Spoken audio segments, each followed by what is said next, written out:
selanjutnya kita akan berdiskusi dan melihat contoh-contoh apa yang terjadi kalau ada yang berubah dari rantai makanan. Misalnya, apa yang terjadi kalau salah satu hewan hilang atau punah. Terus kita akan mencari cara supaya rantai makanan itu tetap seimbang, supaya semua makhluk hidup itu bisa hidup dengan baik. Dan nanti di akhir pelajaran kita akan mempresentasikan apa yang sudah kita pelajari dan menyimpulkan kenapa rantai makanan itu penting untuk kehidupan. Nah, selanjutnya sebelum memasuki pembahasan lebih lengkap, kita akan menyanyikan lagu dari Sabang sampai Merauke dengan tujuan mengingatkan kita bahwa Indonesia itu kaya dengan ekosistem hidup yang sama dengan hubungannya rantai makanan ini.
Harus melewati peristiwa makan dan dimakan antar sama makhluk hidup untuk memenuhi kebutuhan energi mereka.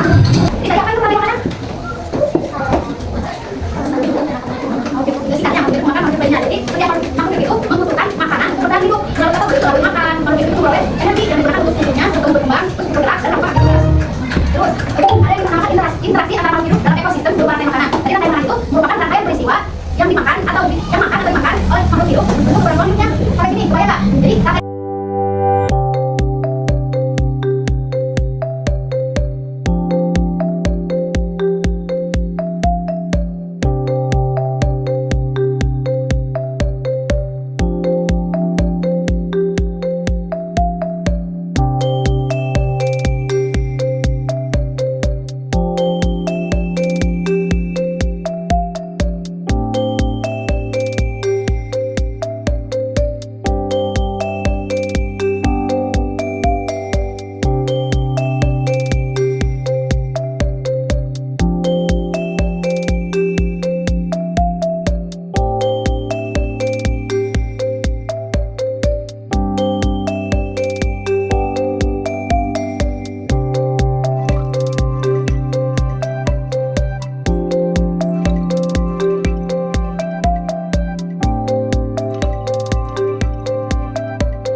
yang dua media pemasaran dua, pokoknya seterusnya ya, pecahkan.